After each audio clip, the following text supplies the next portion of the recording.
Welcome to Data Center Go-to-Market Sales and Marketing Q&A. I'm your host, Joshua Feinberg from DCSMI, the Data Center Sales and Marketing Institute, and I'm thrilled to welcome you to our weekly live show where each week I tackle a handful of the biggest sales and marketing challenges from all over data centers, critical facilities, and digital infrastructure.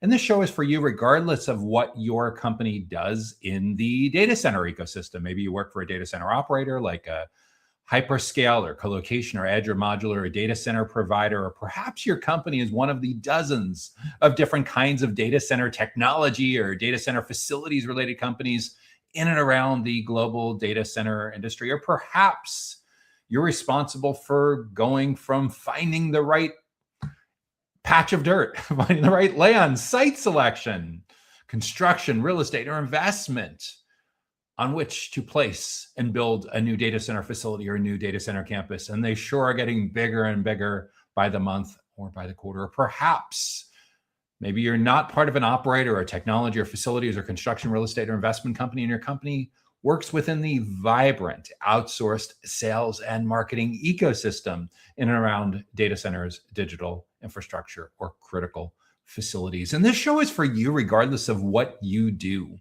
on the go-to-market team. Maybe you work in some facet of sales, like as an account executive, an AE, an SDR, sales development or business development rep, or maybe you get involved post-purchase, like as an account manager, or as a client success, an AM or a CSM, or maybe you're a little bit more on the technical side in some kind of solutions engineering role, or perhaps you get involved in marketing, demand generation, content, social media, field marketing, or product marketing, or something similar to that. Or speaking of product, maybe you're on the product management side, where you work in innovation or some related role that interacts with customers and figures out what your company should be iterating or building on next. And if you have both a direct and an indirect motion in and around the industry, perhaps you have a channel partner team, channel partner organization with channel account managers and channel consultants and channel chiefs and channel partnerships, ecosystems, regardless of what your business model is and who you consider the perfect partner. And if you're not in marketing, sales, or account management, or product or channel partnerships, perhaps you are the executive sponsor, the leader in chief, the orchestra conductor, the pilot, the captain, responsible for going out into the marketplace and attracting the best and brightest to your company, making sure you have the right people sitting in the right seats, rowing their boat at just the right speed, playing their musical instruments at the right time, at the right tempo, and at the right volume to orchestrate this phenomenal period of growth that we are in all things related to data centers. If this is the first time you're joining us for Data Center Go-to-Market Sales and Marketing Q&A, welcome. We are thrilled to have you with us. Let us know down in the comments what your company does and what you do specifically within the data center ecosystem. We would love to know. If you've been with us before, if you're a frequent flyer, welcome back. We are thrilled to have you with us as well. If you want to make sure that you get invited to upcoming events just like this, or get notified about upcoming educational resources that complement this event experience, make sure that you're subscribed to the Data Center Sales and Marketing newsletter. You can subscribe for free directly on our website. That way you get notified each Sunday direct to your email box. You can subscribe on our website at www.dcsmi.com. So what is on the agenda for today? What are the topics that we are going to be covering? First up, we'll look at how to expand your data center business into new geographic regions. We get that one a lot, especially from companies that are headquartered outside of the US that are looking to grow into the US, but we actually have quite a few companies that come to us as well that are located in the Americas that are looking to expand into Asia Pacific or EMEA, Europe, Middle East, or Africa. We are a very, very globally connected industry, very globally connected ecosystem. Right now, I can tell you first and foremost that the podcast that I host, Data Center Go-to-Market Podcast, we have literally featured go-to-market professionals, sales marketing founders, CEOs, product leaders, innovation leaders from all 6 of the 7 continents. If you know the person who's going to help me reach the bucket list item to check off the last, who is running go-to-market for a data center related company on Antarctica, feel free to reach out. But I think we're going to have to settle for having now reached guests and gotten perspective from North America, South America, from Europe, from Africa, from the Middle East, from Asia, from Australia. 6 of the 7. Pretty cool place to be anyway. So next up on the agenda, we're going to look at how a new data center business can build a digital following. Yeah, we get a lot of startups that come to us. We know for sure this is a very accelerated period of growth like nothing that the industry has ever seen. And it's attracting a lot of new folks that bring a lot of complementary talents from other tangentially related, from other both directly and indirectly related sectors into data centers. So how can they grow a digital following? Then we'll talk about how to attract data center clients with content marketing. After that, we'll take a real quick break for a message from our sponsor. And in the second half of this week's show, we'll look at how data center marketers and sales enablers and go-to-market strategists can create buyer personas, the blueprint for getting inside their minds of what's really going on in their worlds. How do we sell high-value hyperscale deals in the data center industry? And as we head down the home stretch, as we get ready to land the plane, on this week's show, we'll talk about how to engage data center prospects with video content. If you have an idea for a topic, if there's a challenge that you are struggling with, that your team just can't get over the hurdle with, if there's something that's driving you completely nuts that you think would make a fantastic topic for an upcoming show, be sure to leave that in the comments down in the comments wherever you're watching, and we'll add that to the consideration queue for upcoming episodes. So without any further delay, let's jump right into this week's first topic, which is all about how to expand your data center business into new geographic regions. How to expand your data center business into new geographic regions.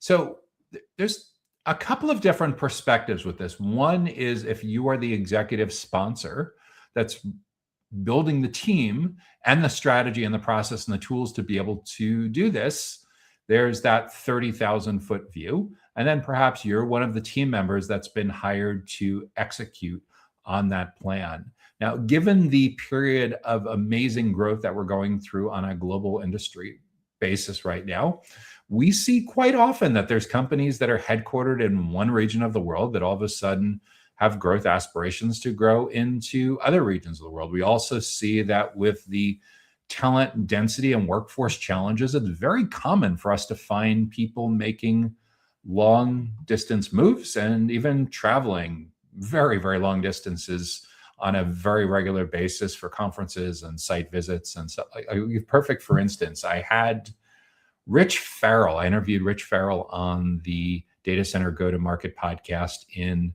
2025. Rich has spent most of his career in and around the IT industry, including early stints at Microsoft, and has spent the last several years working in leadership roles at Eaton.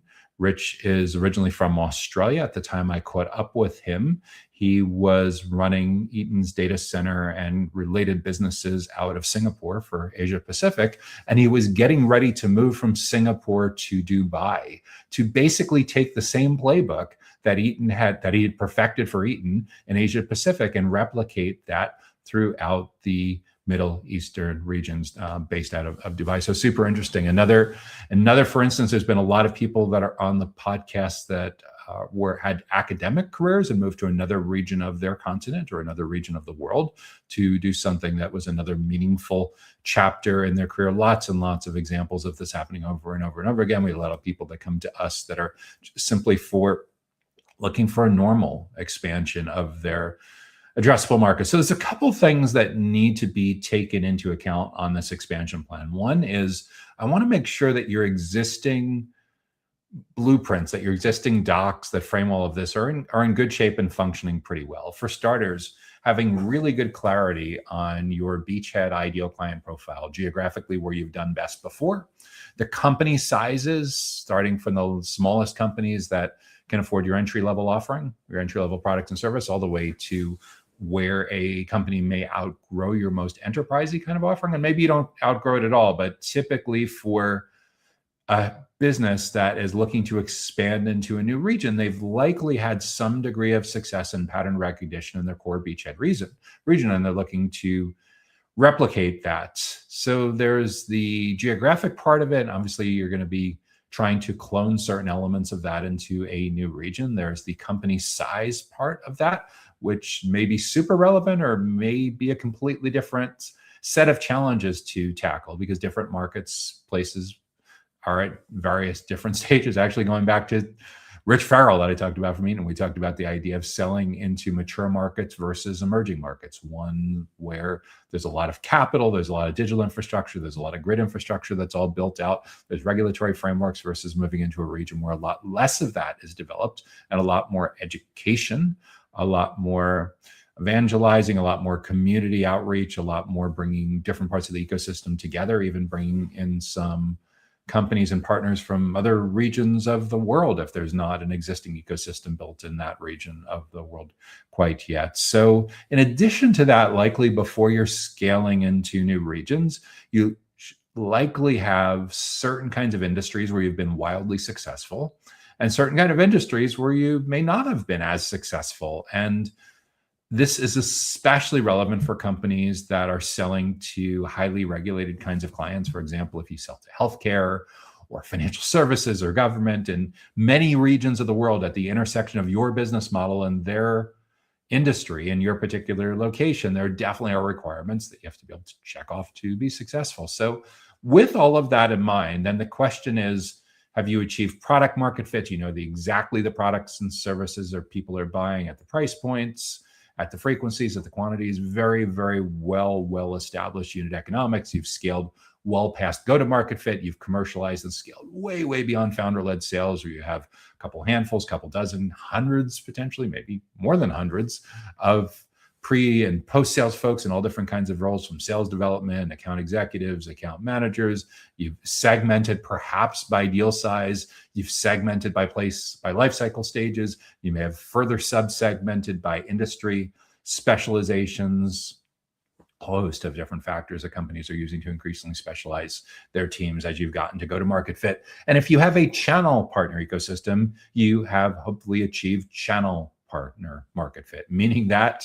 when I go to your website, there is a minimum of page, preferably an entire section of your site built out to support both potential and existing channel partners. There's a very well built out channel partner portal, lead registrations, events, self-directed training and certification programs, community ecosystem, an annual conference, local meetups, the whole 9 yards. So as long as you have a good handle on that ideal client profile and your core prioritized buyer personas for each of your segments, and you've achieved all of these product market fit, go-to-market fit, channel partner market fit, if it's relevant, then you're in a good place to look at expanding.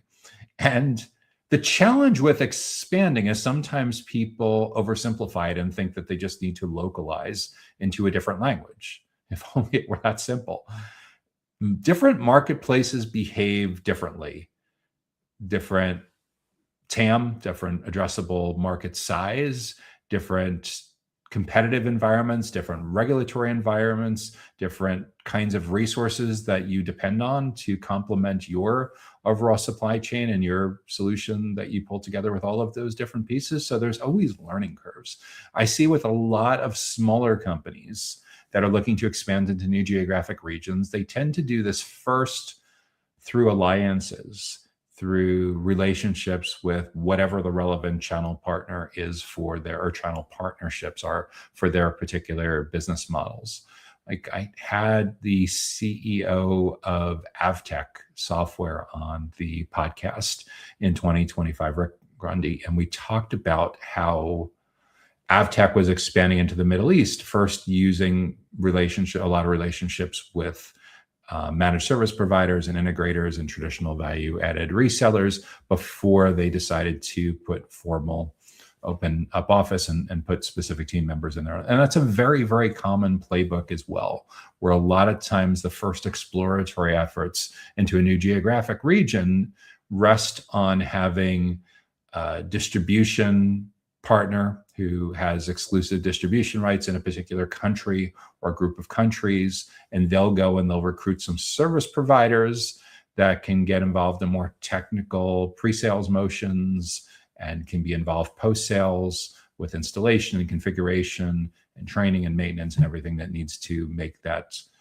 solution work well in that particular region. And nearly all cases, those resources have extreme amounts of experience in that particular region, in that particular business model. So it's really additive to what you're doing. And again, a lot of times that's happening ahead of what you're doing. So a lot of people make the mistake of oversimplifying and thinking that if they localize their website and they localize their email newsletter and they translate their website pages and their slide decks and everything will be hunky-dory and they'll be good to go. The reality is it's usually significantly more complex than that. And it usually starts by spending a significant amount of time in that geographic region, talking with potential clients, talking with partners, talking with other ecosystem kind of alliances that you have to get the lay of the land. And a lot of times, sometimes this happens organically because you have a friendly face in that particular region, because you have a client. Let's say you're headquartered in the US and you have a marquee client that you've worked with for years that's headquartered somewhere in the US, and either through acquisition or they're opened up another office or they've always had it, they want to deploy what you're doing for them in the United States in their presence within Eastern Europe, Central Europe, wherever it is, or the ASEAN region, or whatever is especially relevant to their particular business model. So sometimes that friendly jumping off point starts as a direct relationship you have because of a client that you have that's headquartered in your area that has international subsidiaries in a particular region. But there's a lot of different ways to expand into that geographic region. I would encourage you to be creating content and creating events that allow you to learn at the same time that you're growing your brand in that particular region. In other words, as fantastic as it is to have these tight little focus group experiences, by taking the education and trust building playbook that you've successfully deployed in your primary market and partnering with, say, a channel partner in that region to jointly bring those same kind of events in whatever format works for you, whether it's webinars, breakfast seminars, lunch and learns, or something that's more relevant to that particular localized market, where you're getting in the room with a couple dozen people from that region on a very regular basis, and you're educating and building trust and getting real-time feedback and reaction and body language and questions and everything from them. The acceleration of learning is really, really quite awesome. And it's not usually a terribly expensive endeavor, especially when you're partnering with someone that already has local presence that frankly may really, really simplify it for you, because in their local office, they have a nice conference room or classroom and they can take care of all those logistics and food and beverages. And you're coming in more as a guest speaker that's testing the waters on this potential partnership. So there's a lot of ways to expand into new geographic regions, but I would really caution you before you jump all in is to make sure that you're really, really solid in your core market, that your ideal client profile is really nailed down tightly. You know exactly who your primary and secondary and tertiary buyer personas are. You're well past product market fit, go to market fit, channel partner market fit, if that's especially relevant for you. And you're now taking all of those talents and those processes and culture and everything you've built in the primary region and looking to localize that into a new region. So that's what I'd be thinking about when it comes to expanding your data center business into new geographic regions. Okay, what is up next? Next question.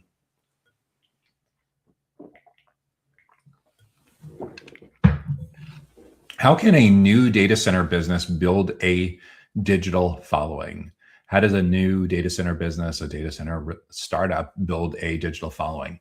That is a fantastic question to be asking, and it's especially relevant in today's AI-focused ecosystem. Why?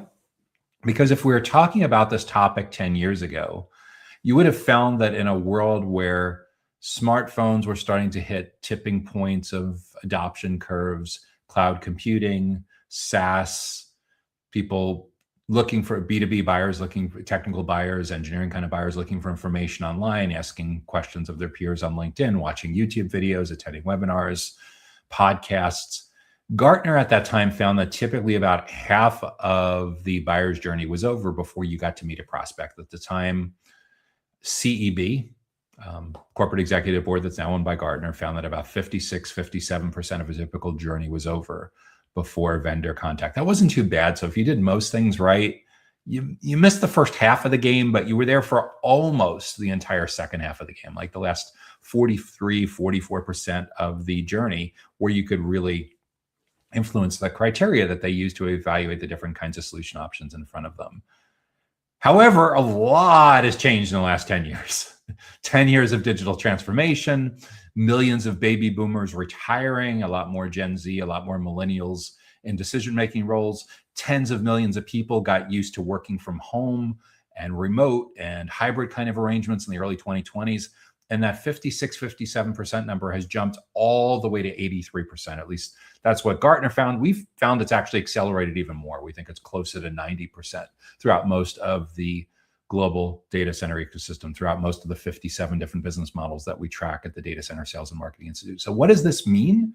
By the time you get to meet a prospect, by the time you meet a future client, they're almost ready to buy. They're 90% of the way done through their researching, comparing options, evaluating pricing through their decision-making process, which means if you miss the first 90% of the game, even if you're fortunate enough to get looped in the last 10%, you're immediately treading water because someone or someone else's dramatically shape the criteria that they're using to achieve this goal or solve this particular problem or compare the different options that are in front of them, which means that your absence from that first 83%, from that first 85-90% is not quaint or cute or explainable because you throw epic cabana parties or sponsor amazing golf tournaments. No, it's not cute or quaint. Their buyer preferences are dictating that they don't want to spend much time with sales teams anymore.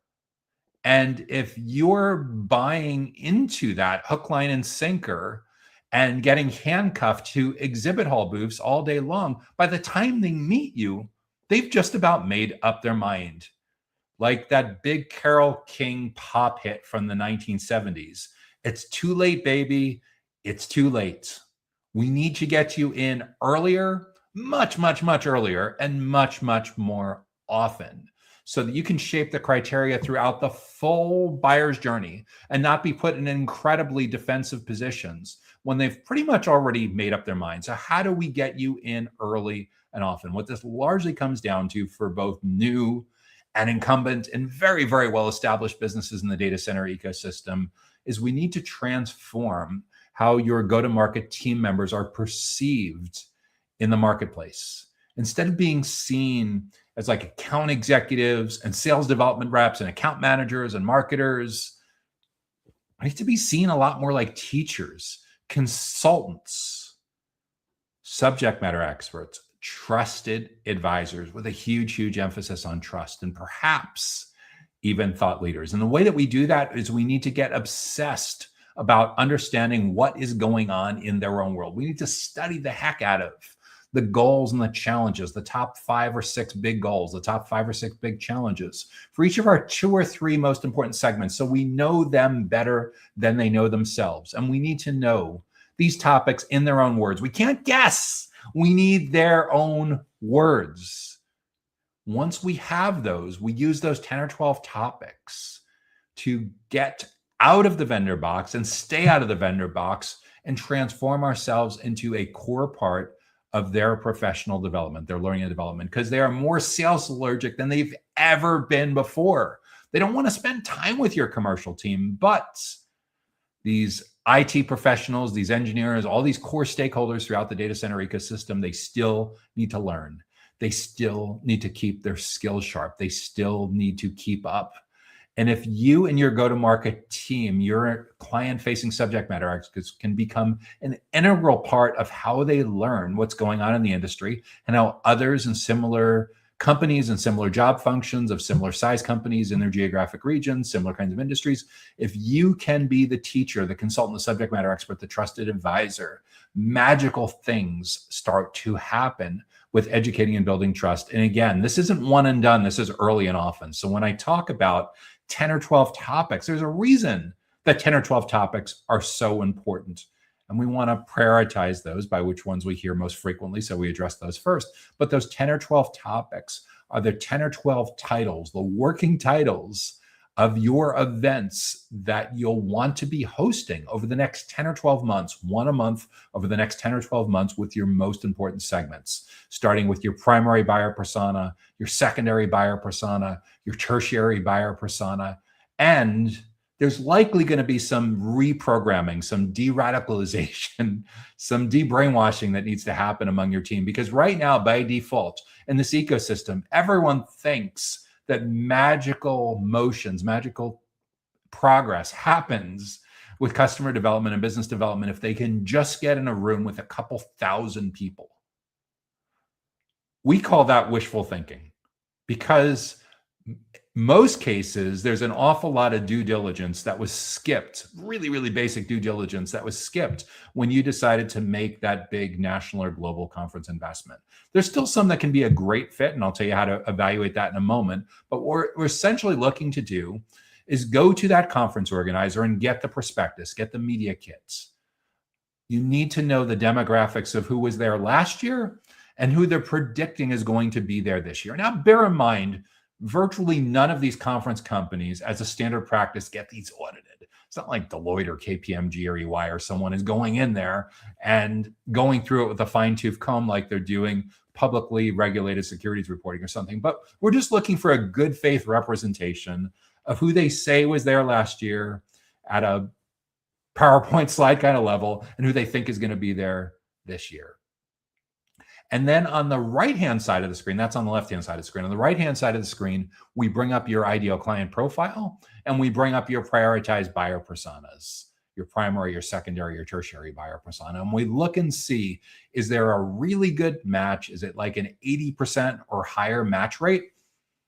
If so, that's a pretty good sign. It means most of the people that are at that conference and that are projected to be at this coming year's conference line up pretty well with your ideal client profile and your targeted buyer personas. If it's the opposite scenario where like there's an 80% mismatch and only 20% or 10%, it's a really, really low number, then like that's bringing up the alarms. That's bringing up the red lights. That's bringing up at least the orange lights to slow down and look around as to whether you're playing the needle in a haystack game and whether that's really a wise use of resources. So that's checkpoint number one. Checkpoint number two is, in order to influence the self-driven buyer's journey, that 83% buyer's journey, we need to get in early and often, which means that in most cases, to be able to successfully monetize your presence at this event, there's a whole lot of education and trust building that you need to be doing with the right people at or attending that conference long before that conference ever happens. And if you think that you're educating and building trust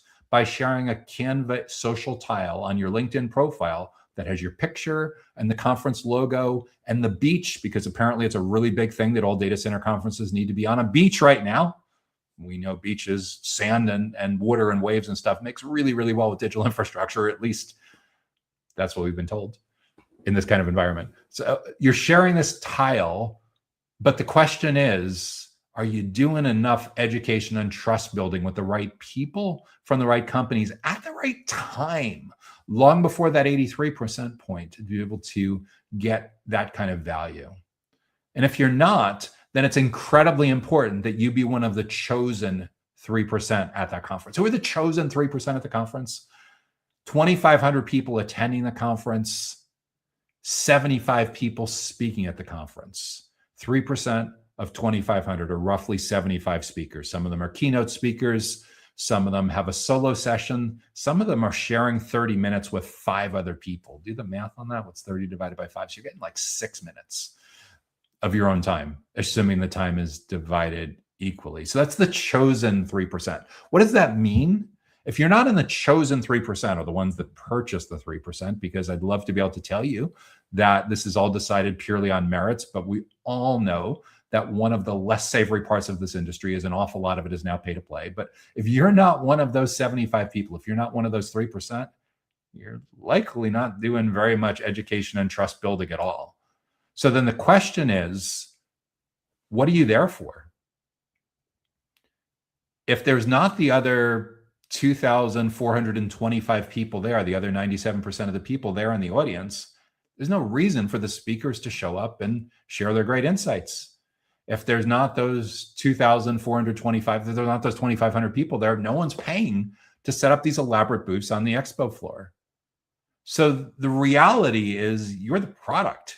You're the audience. You're the captive audience that's been brought together to learn. Of course, there's a lot of other ways to learn about digital infrastructure. There to network with peers. LinkedIn, anyone? The billion users, most trusted B2B platform on the planet, and to learn about what's new, presumably at the exhibit floor, which now has had to turn into lavish catering events that rival a wedding to get people to spend time on the exhibit floor. And it's an interesting question for you is if you think all the action is happening in the exhibit booths, what would happen if a week before a conference, you got an email and said, the conference organizer, we're doing this crazy experiment. We told all the speakers to stay home and we misjudged the financial cost of running this huge shindig.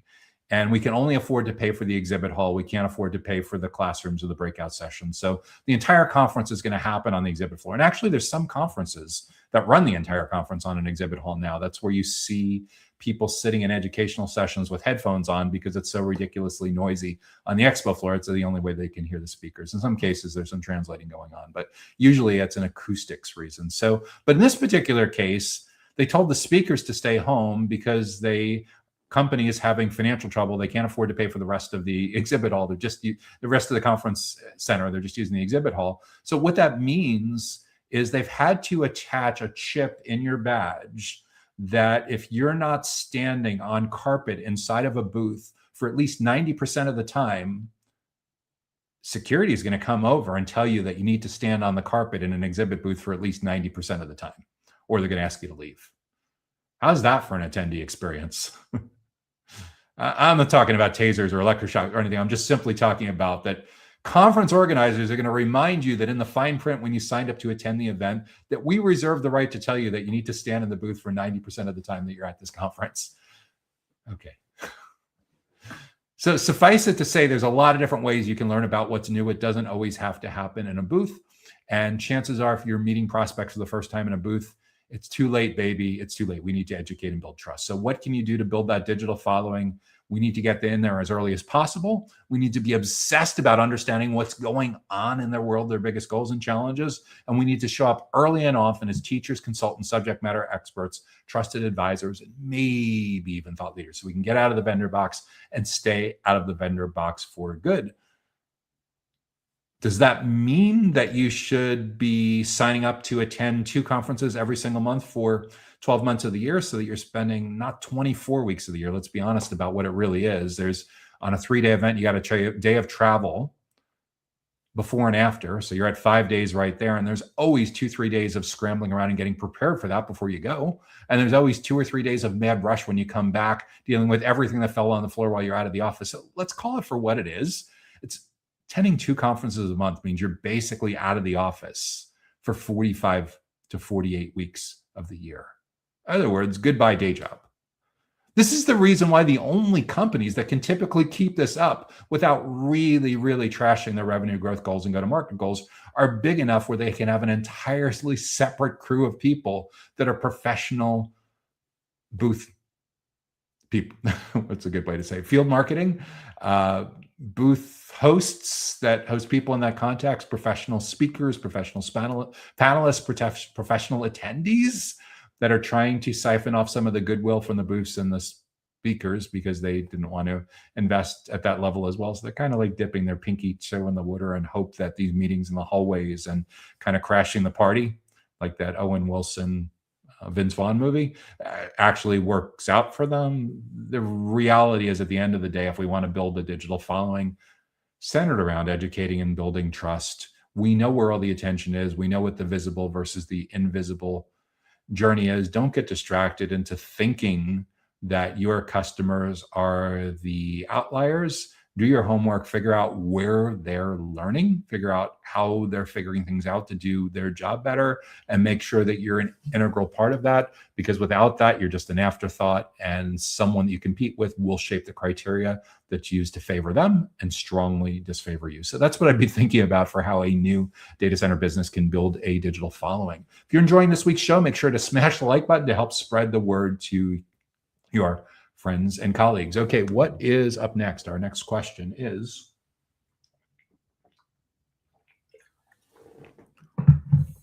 how can we attract data center clients with content marketing? How do we attract data center clients with content marketing? That's a fantastic question. And the first place to start is, let's talk about some mindset issues, because up until a couple of years ago, it was very common that if you were an account executive or an account manager or sales development rep, you thought that content was the marketing team's job. And in a world where no matter what you did, you still got to spend about half of the sales cycle with prospects, it wasn't too much of a problem to punt 100% of responsibility for content over to the marketing team, because you still met prospects and future clients early enough that if their assumptions and their belief system was wildly off the reservation, there was time to reshape that with a rational prospect, with a rational future client.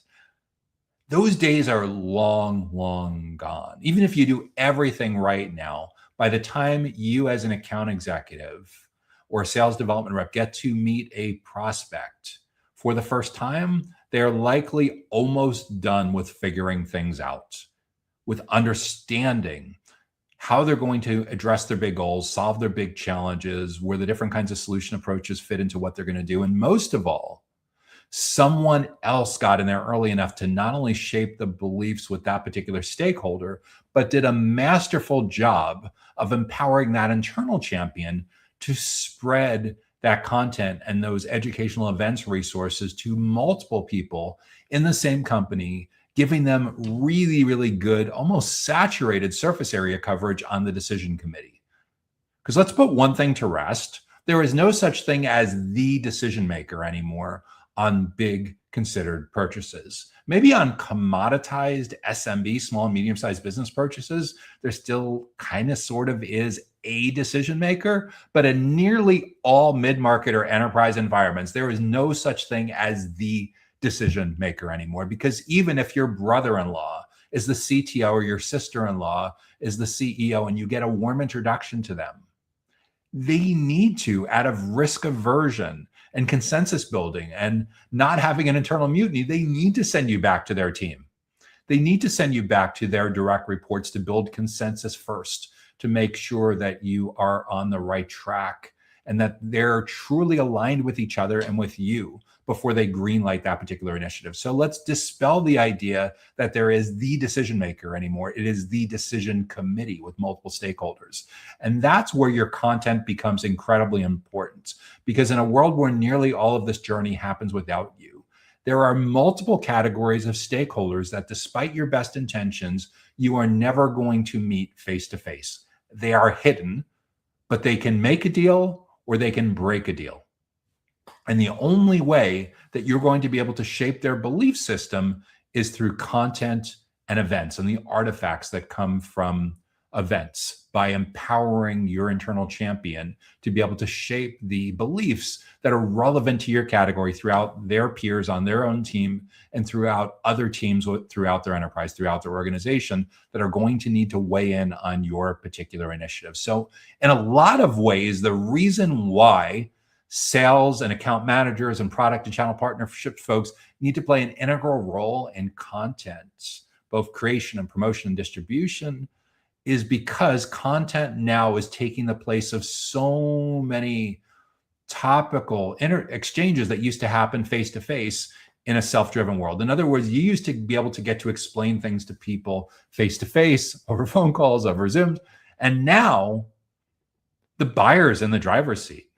No one's waking up and saying, gee, I'm kind of bummed. I'm not getting enough cold calls anymore. I need more salespeople chasing me around, ringing my inbox off the hook, flooding my inbox. It just doesn't happen. We live in an empowered world. Think about how different your behaviors are. Think about how you used to book a vacation or a work trip 20 years ago compared to today. When's the last time you went into your local shopping mall and sat down at a travel agent's desk and spent a couple of hours with them for them to pull up all different flight options and all different hotel options? There's some pockets of the hospitality ecosystem where some highly specialized versions of that still exist.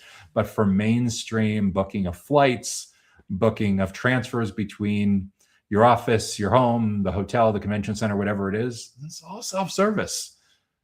How do you decide where to stay? Again, all self-service. How do you decide what kind of laptop to buy, what kind of luggage to buy, where to wine and dine clients?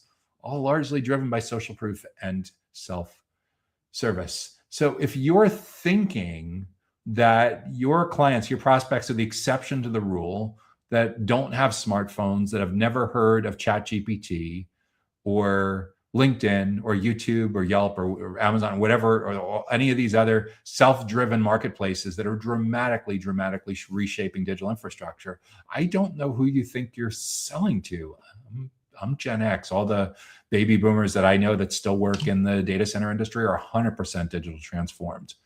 When they're featured in a podcast and someone mentions them or someone sees them speak at a conference, believe me, they're at the stage of their career where they're in high demand to appear on podcasts and webinars and speaking. When you take a picture of their slide and you mention them, great point you made about liquid cooling density and how to position this to financial stakeholders, they're off the stage 5-10 minutes and they're responding to that mention already on LinkedIn. That's how digitally transformed they are. So if you think your clients are, I don't know who these internal champions are for data center facilities or technology or construction or real estate or anything in our ecosystem that aren't 100% digitally transformed. So do your homework, figure out what's going on in the world, and figure out how you can reshape your content and events experience so you're not seen as a vendor. So you're now seen as experts, teachers, consultants, trusted advisors. The trust is incredibly important.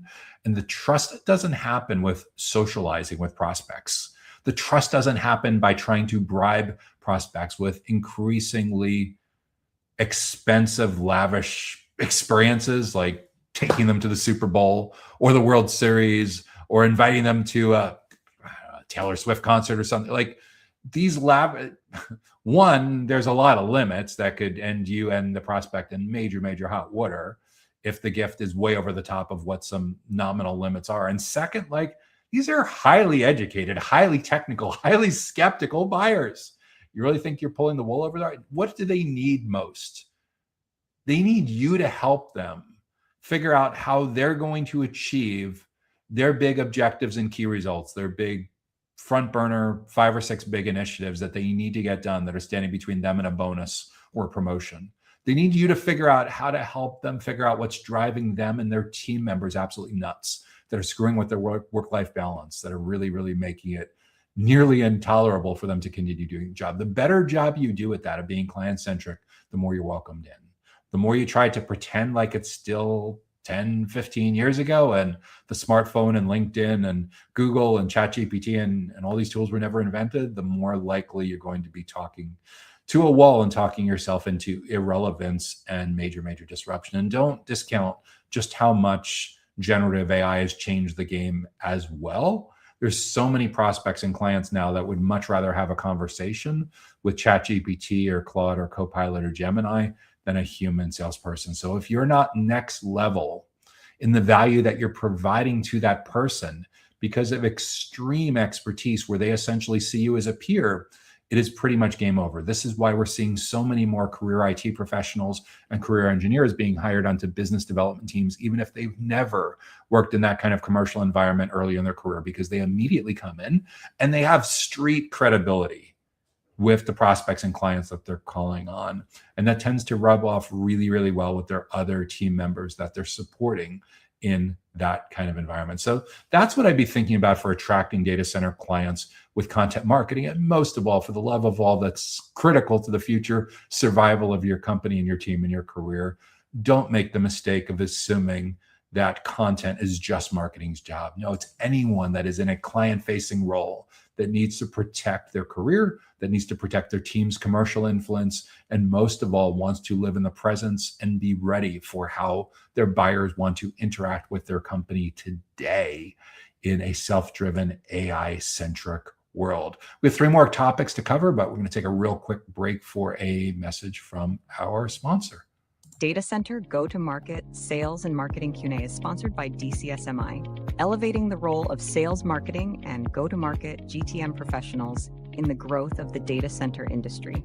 To stay informed about upcoming episodes, subscribe to the Data Center Sales and Marketing newsletter on the DCSMI website at www.dcsmi.com. Again, that's www.dcsmi.com. Now, back to Data Center Go-to-Market Sales and Marketing Q&A. Hey there, Joshua Feinberg from DCSMI, the Data Center Sales and Marketing Institute, and you're watching the Data Center Sales and Marketing Q&A show, where each week we tackle a handful of the biggest sales and marketing challenges throughout data centers, digital infrastructure, and critical facilities. If you have a big goal that you're trying to achieve individually as a team or as a company, or something that's really tripping you up, that's challenging the heck out of you or your team or your company, and you think it would make a great topic for a future show, be sure to drop that in the comments and we'll add your idea to the consideration queue for upcoming episodes. So what is up next? The next area that we're going to talk about today is how data center marketers create buyer personas, how data center marketers create buyer personas. That is a terrific question. And there's an answer for today, and there's an answer of how I would have addressed this as recently as 5 or 10 years ago. The way that we still largely address buyer personas is when we have an idea of shared behaviors, shared motivations among a segment that may or may not align perfectly with demographic labels. Many times people make the mistake of defaulting way too heavily to demographic, like job title kind of labels. The goal is to have enough conversations with that segment that you uncover the consensus about what is going on truly in their world. How are they learning about what's necessary to keep on top of their game, to keep their company on the front burner, to keep their career going at full speed ahead? What are their skills, their trainings that they're investing in to get to the next level? What conferences, what publications, what associations, what ecosystems, what channel partner programs are they part of? And most of all, in their own words, what's the top 5 or 6 big initiatives that they're working on right now?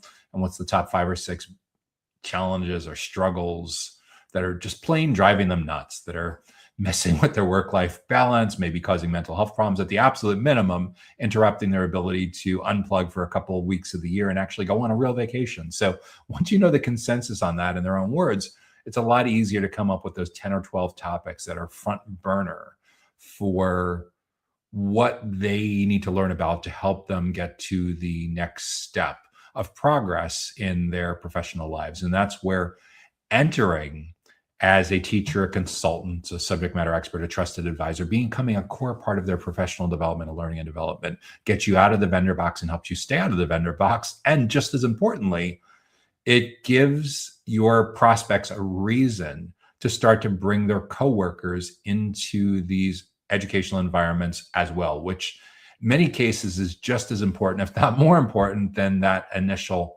spark. Driving consensus, driving alignment proactively in the early and the middle stages of the journey is a make or break for so many considered purchases, major purchase decisions for technology and facilities related to any kind of major initiative throughout the data center ecosystem. Because if you only meet these stakeholders when they're almost ready to buy, usually it's too late. Way too late in most cases, because someone else has already shaped how the methodologies and the best practices that they're using to navigate through your particular category. So creating these buyer personas, I'm especially partial to interviews, and it doesn't have to be huge numbers. A lot of times you start to see the consensus at like 8 interviews, 10 interviews, 12, 15 interviews. You don't need huge numbers to start saying like, oh, you know what? I see the patterns. I've heard this many times before. Yeah. This is a top 5 goal. This is a top 5 challenge. They're all saying that they're investing in this training and certification part. Okay, that's really important as well. So these interviews can be face-to-face. They can be video interviews. They can be phone interviews. If you can't get access to these stakeholders for direct interviews, you could certainly run a survey. You can certainly study the notes that are in your CRM system. You can, which a lot of times is enriched by different kinds of lead generation conversions that are happening on your website. You can certainly study a stack of their LinkedIn profiles. And then you can take all of this and look at these together. And up until a few years ago, a lot of this was done through Google Docs and Google spreadsheets and Control F and highlighting and color coding and things like that. But now we have these wonderful tools where we can feed this in as well and get the consensus a lot faster, whether you're feeding in recordings, whether you're feeding in transcripts, whether you're feeding in summaries of survey data, by using generative AI to figure out what the consensus is across these personas. So there's really no reason to guess. And a lot of, before we had these Gen AI tools that helped accelerate this process, there was a lot of buyer persona malpractice going on where people were just guessing based on the hunches and the whims of a longtime employee of yours who's sold into that market for years. And I've long said that when it comes to gathering this data, sure, talk to your client-facing team members in sales and account management and marketing and your peers in marketing and channel partners, whatever is relevant for that particular buyer persona. But I generally lean towards weighing those internal inputs at about 20 or 25% of the picture. And I want to see typically 75, 80% of the research coming from external stakeholders, so we get the words in their own mouths without any loss of fidelity.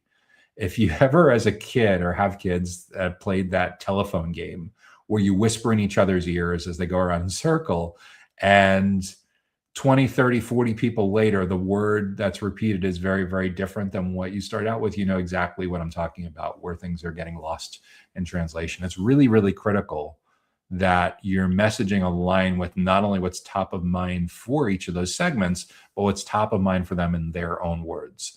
This impacts website copywriting, how you design what goes above the fold on your homepage, what you place on your website navigation menus, how you decide to title, what kinds of topics you decide to tackle as your lead generation premium content offers, what kinds of topics, how you decide to title your event strategy, both for in-person events and virtual events and live versions and on-demand, your email marketing program, your social media, your ads, even your product naming conventions and strategies. And this is where, when we talk about product, there's a lot of parallels. There's a lot of Venn diagrams that happen between the kind of discovery conversations that a product manager would have that align reasonably well with the kind of conversations that a marketing strategist, that a go-to-market strategist or sales enablement expert would want to have with these same core groups of people. So definitely align and coordinate on that as well. But yeah, that's really, really a huge part of getting the relevance right, is getting the words out of their own mouths, no matter how you have to do it. There's some people that believe in paying for this kind of input. And if there's no better way to do it, usually you're not talking about spending a lot of money to get to this. But if you have good enough relationships with your prospects and clients, usually a lot of times they're flattered to provide that kind of feedback. And if there's any incentives at all, they're usually pretty nominal. What's really interesting as well, too, is if you have a good thought leadership program, like an interview-based podcast, if you're running customer panels, like either in person or through webinars or all of the above, the recordings from a lot of those interviews, from a lot of those events, can also be incredibly impactful for surfacing additional insights that should be fed into your buyer personas. That's at the speaker level.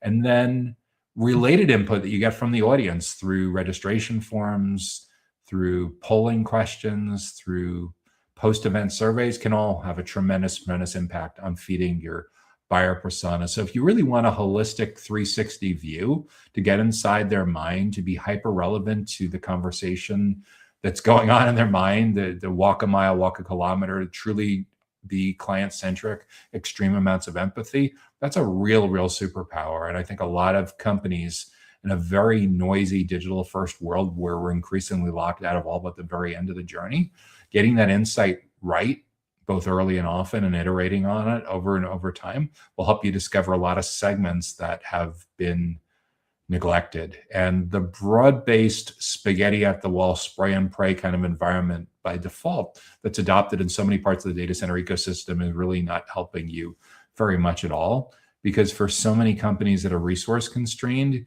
getting hyper focused on that ideal client profile and that target account list and targeting dozens or hundreds of companies when the rest of the ecosystem is chasing thousands of companies can be a true superpower. And even among large enterprise environments, we're increasingly seeing chief revenue officers and chief commercial officers segmenting by industry specializations as well. Historically, going back to the early days of public SaaS and Salesforce and things like that, it was very common to specialize by where a contact was in their life cycle stage with your company. So that's where we started to see the difference between early stage versus late stage sales professionals, the emergence of like sales development reps as opposed to account executives. And then we saw account managers for post-purchase. And then we saw customer marketing, customer success, all kind of related to the same thing. Specializing by life cycle stage, not a big surprise that we've seen specialization by geography, like territories for going back generations. We've seen specialization by company size targeting, by small business, SMB versus mid-market versus enterprise. So we've seen these specialization vectors of how companies are divvying up sales and commercial teams for a long time. But one that's gotten a lot louder, a lot more pronounced in the last few years is specializing by vertical, because in a self-driven journey where people really don't need to spend time with marketers or sales folks anymore because they can get instant gratification on their favorite Gen AI tool, the last superpower that you have left to flex, aside from education and trust building, is showing up as a deeply niche subject matter expert that's a lot more like a peer to your prospects and clients than a vendor. So we increasingly see people specializing their teams as well by the healthcare team, the financial services team, the manufacturing team, the media and entertainment team, the telecommunications team, the managed service provider team, whatever is relevant to your particular business model. So that's what I'd be thinking about when it comes to making sure that marketers and sales enablement and go-to-market strategists and everything are creating buyer personas that really move the needle on your company's revenue growth goals. Okay, what is up next? If you're getting good value so far from this week's Data Center Go-to-Market Sales and Marketing Q&A show, make sure that you help to spread the word and hit the like button. If you're listening or watching on a platform where you have the ability to leave a comment or leave us a rating and review, super appreciate that as well. Okay, next question up is all about hyperscale.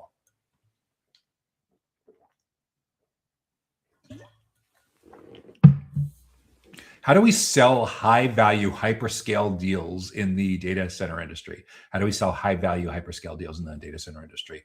Yeah, this is so different. If we think about like two extremes, there's the commoditized, price-sensitive, low entry point retail co-location that in a lot of ways is starting to feel almost like how hosting, bare metal kind of stuff has historically been sold. And those are almost like SKUs that in many parts of the industry have moved 100% to self-service e-commerce kind of ordering and self-service onboarding provisioning. And then there's hyperscale at the other extreme, where instead of talking about average deal sizes in the 4 figures or 5 figures or your local currency equivalent, we're talking about deal sizes in the 7 and 8 figures. In some cases, even significantly more than that. So these high value deals, what you tend to find is dialing in that ideal client profile, building out that target account list to fuel your account-based marketing, account-based selling, account-based experience. You may find in a particular geographic region where you have land that you're developing into a data center facility or data center campus that there's only a few dozen potential viable buyers. Typically hyperscalers, other data center developers, and investors. Private equity investors, venture capital investors, typically people that get REITs, real estate investment trust kind of investors. So you end up with a couple dozen, maybe 50 or 100 potential buyers, and you start to realize that it's not about having a lot of noise and having a lot of velocity and a huge splash at these conferences. It's about having deep conversations with the right people in these companies. And this is where what typically happens is the larger the deal size is, the more the CEO, the more the chief revenue, chief commercial officer heavily weighs towards getting the most seasoned, most experienced people in the industry. These large hyperscale deals are typically not a place where beginners are going to be entrusted and empowered when there's so much on the line. They may be, in some cases, brought in junior support kinds of roles, like for field marketing or sales development or a little bit of coordination type of roles. But for the most part, when it comes to quarterbacking these massive deals and all the alignment that goes into making them happen in that highly political environments, that tends to come up, and many, many different kinds of stakeholders and how much more is riding on the line.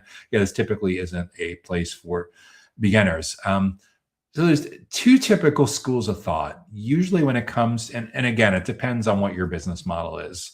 There's hyperscale go-to-market pretty much happening throughout the full ecosystem. For a data center operator that's a hyperscale data center provider, they have a very different way of thinking what their go-to-market looks like for filling up that campus, whether it's an anchor tenant, whether it's a single tenant, whether it's multi-tenant. They have a different way of rolling when it comes to being a hyperscale data center provider, or sometimes blurring the line of like a wholesale data center provider.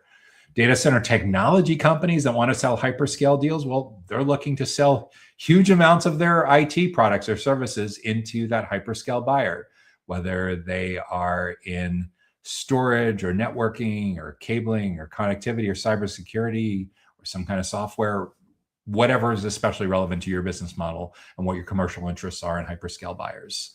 And again, you may find that you have a very different playbook, very different unit economics, totally different commercial team that you use to sell to hyperscale as opposed to co-location, as opposed to enterprises with their own data centers. There's also facilities related companies that for sure have big time commercial interests in engaging with different kinds of hyperscale buyers, power vendors, cooling vendors, energy vendors, physical security, commissioning, decommissioning, whole 9 yards. That especially relevant to hyperscale buyers.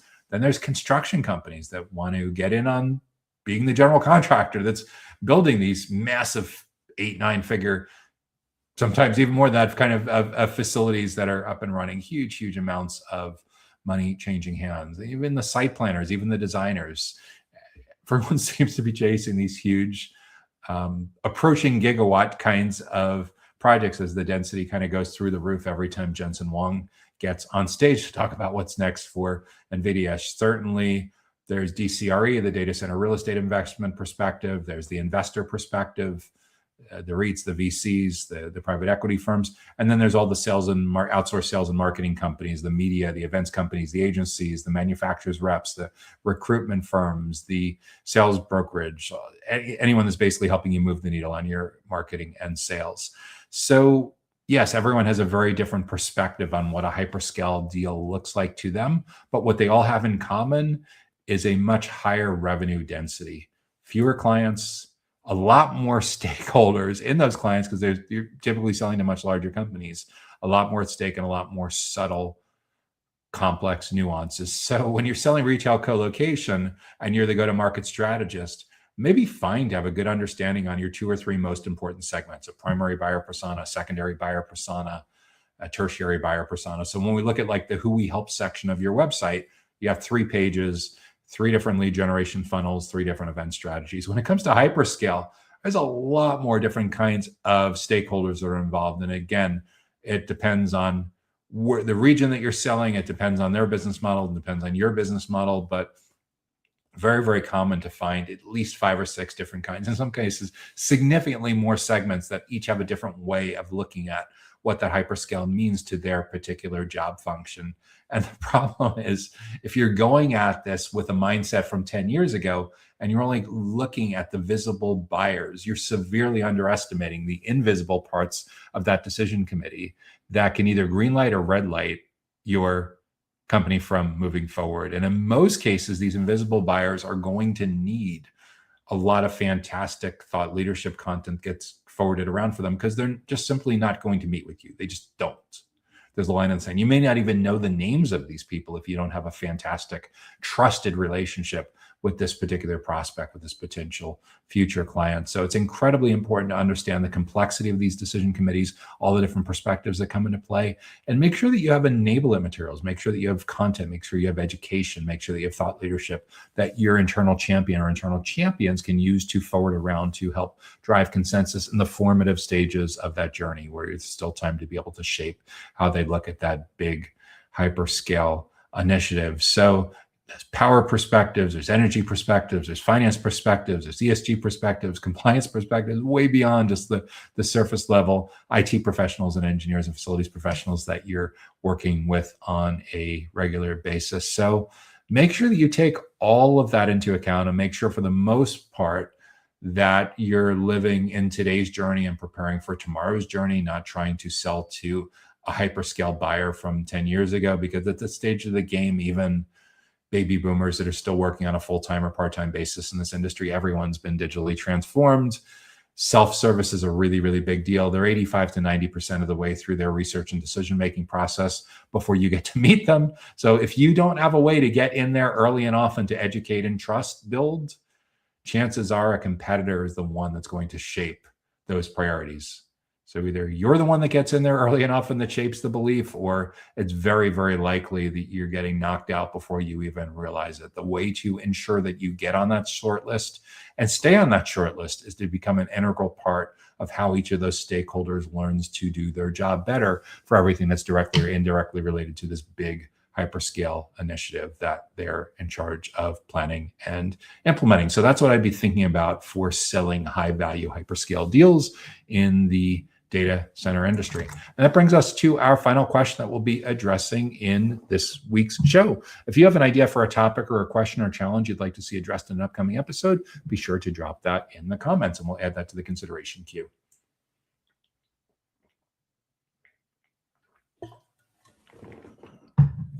Okay, final question for this week is, how do we engage data center prospects with video content? How do we engage data center prospects with video content? By first understanding that video drives everything, and video in most cases is replacing what used to happen face-to-face and in person. It's a lot more portable. What I see as the number one mistake that companies make throughout the data center ecosystem with their video content is, aside from not doing enough of it and not updating it frequently enough, is they're focusing most of their video content budget purely on decision stage buyers, on buyers that are in the last 17% that are almost ready to buy, and virtually nothing in the awareness and the consideration stages. And that's a massive, massive risk to your company. It's a massive, massive vulnerability. Because in a self-driven journey where your IT buyers, the engineering buyers, all the key stakeholders in these data center deals are way more in love than spending time way more in love with having conversations with their favorite chat app than they are with spending time with your sales team, no matter how seemingly sky high the bribe is. That is really our competition. You may think there's direct competition, the obvious companies that show up in the deals that you sometimes win, you don't always win, but you know exactly who they are. There's the indirect competitors. Those are usually companies that are way bigger or way smaller than yours, or seemingly not as geographically relevant as yours, but we're in a global ecosystem now. So don't make the mistake of underestimating a company because you think they're not geographically relevant today. And then there's non-business model competitors. These are historically all the different kinds of companies that create content and events on topics that are highly relevant to your core buyer personas, but who don't compete with you on a business model level. So historically, these would have been like media companies, conference organizers, channel partner programs, trade publications, that whole stuff. But now, in addition to all of those legacy media, legacy events companies, categories that have been around for decades, the mother of all competitors, of indirect competitors, is the generative AI tools. The same generative AI tools that are fueling crazy amounts of demand throughout the data center ecosystem are your real thorn in the side. Because for a lot of your highly technical, highly skeptical, highly educated sales allergic buyers, they would rather talk to ChatGPT and Copilot and Gemini and Claude and Perplexity and Grok than talk to a human from your sales team. And in order for you to crash through that barrier and preserve your relevance and get back in there early and often, you got to get out of the vendor box. And the way to get out of the vendor box is to make sure that your video content isn't just commercials. No one wants to hear about 100% of the time how wonderful you are, and to see flyover tours and about all of your awards and certifications. And yes, that is relevant to a small sliver of the marketplace who is almost ready to buy. But you know who's high-fiving you the loudest on that? It's your coworkers. It's your boss. It's your board members. Ego stroking. The reality is, if we're truly client-centric, we make sure that our video content production prioritizes the most important buyer personas, the most important economic stakeholders that are going to have the biggest say as to how where this particular project or initiative goes, and we rank them, our primary and our secondary. And we understand exactly what's going on in their world, their biggest goals and challenges, and we make sure that we have amazingly helpful educational content that self-guides them self-service throughout that full journey. From the very first moment of an inkling of a goal, that's a leading indicator that they're going to be in market for your product or service in the coming weeks or coming months, the leading indicator of a challenge, of struggle, a nuisance that's driving them nuts that they need to be able to address. We need to be there the whole time, not just at the end, but the entire time. And that self-service approach to video where they can watch, don't gate everything. A lot of people are getting used to ungated content where they don't have to fill out a form. In some cases, it's live video content, very meta for what we're doing here, whether it's LinkedIn Lives, YouTube Lives, or something similar. Or in some cases, it's a webinar. In some cases, they're watching the entire recording. In some cases, you're saying, gee, I covered 6 topics in this 70-minute live video event. Well, I'm going to chop those up into 6 videos that are 12, 14, 16 minutes long. So I'll capture the attention of someone that was really interested in one of those topics, but didn't necessarily want to watch all of those topics until they realize that, wow, this is really helpful. What else does this person have to say? And some people also, you won't get them to watch 12 minutes initially, but you'll get them to watch a vertical video or a much shorter video that's 37 seconds long, 75 seconds long, whatever it is, either in vertical format or horizontal aspect rate format, and know the platforms that they're on. 10 years ago, there was a lot of debate about what social platforms were most relevant to data center related buyers. I don't think there's much debate anymore. Do your own homework, your own customer insight research, but across nearly all of the 57 business models that we track at the Data Center Sales and Marketing Institute and all of the core buyer personas, there's no contest. It's LinkedIn hands down.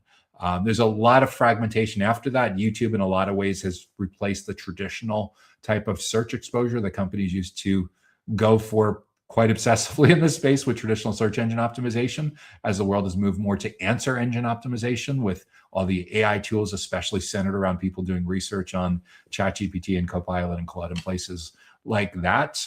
But yeah, in terms of the topics, in terms of the goals, in terms of the challenges, in terms of the content calendar, in terms of the calls to action, this is what go-to-market strategies spend a lot of time trying to figure out, is for the self-driven buyer's journey. How do we make sure that we show up early and that we show up often on all of the topical research that's incredibly relevant to your ideal clients and their particular geographic region, their company size, their industry, their particular job role, so that we can shape the criteria that they use to navigate the best practices in your category. And there's a lot of different ways to do that, but I can tell you without a doubt that video plays an enormous role in influencing these GTM journeys and complex buyer decisions with lots of different stakeholders involved. And the bigger the deal size is, the more complex the deal size is, the more stakeholders are involved, the longer the sales cycle, the more it is incredibly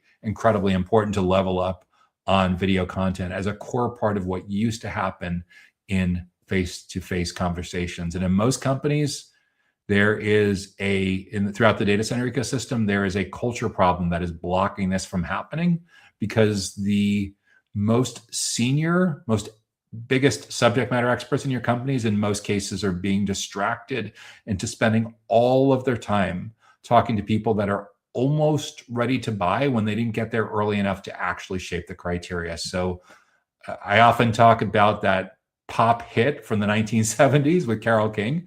It's too late. It's too late.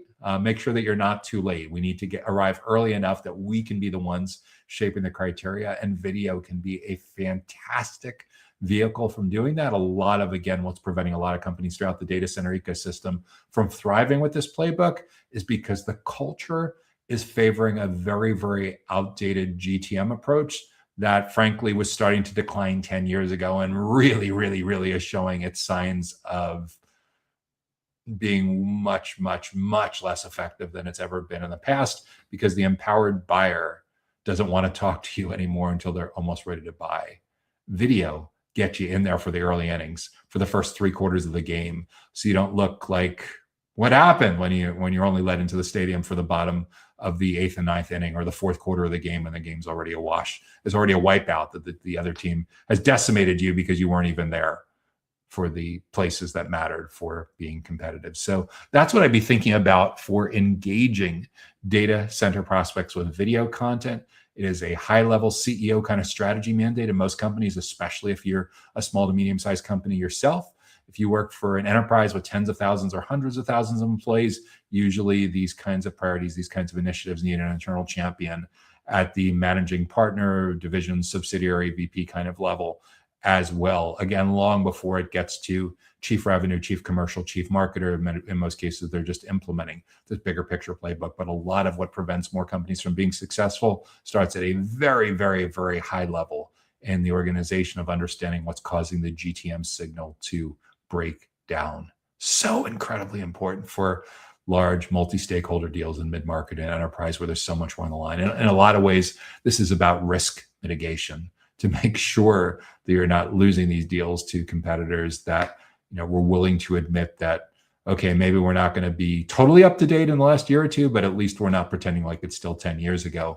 And we're planning for a renaissance of the phone book and the fax machine and printed trade publications. I don't think people are that archaic in their thinking, but in a lot of ways, they're completely underestimating how much buyer preferences have changed in the last 3, 4, 5 years and how much they continue to accelerate these changes that are going on in the world, which ironically are being accelerated with increasingly high levels of generative AI adoption throughout all the core buyer personas that are relevant to the 57 different business models in the data center ecosystem.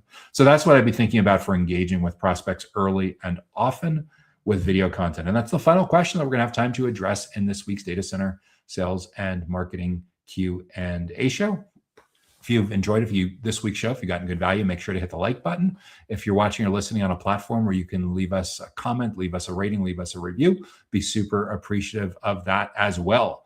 If you have an idea for a topic or a question or challenge that you think we should address in an upcoming show, be sure to leave that in the comments. If you want to make sure that you get invited to upcoming educational events like this and learn about new related educational resources that get delivered to your email inbox on Sundays, be sure to subscribe for free to the Data Center Sales and Marketing newsletter. You can subscribe directly on our website at www.dcsmi.com. I'm Joshua Feinberg, founder of the Data Center Sales and Marketing Institute, DCSMI, and host of the Data Center Go-To-Market podcast. If you and I are not currently connected on LinkedIn and you'd like to be sure to mention in the note along with your connection invite that you've watched and that you're a fan of the Data Center Go-To-Market Sales and Marketing Q&A show, and I'd be happy to be a connection with you on LinkedIn. So glad that you're able to join us for this week, and we wish you and your team and your company tremendous success in growing your influence throughout data centers, digital infrastructure, and critical facilities. See you next time. Take care now.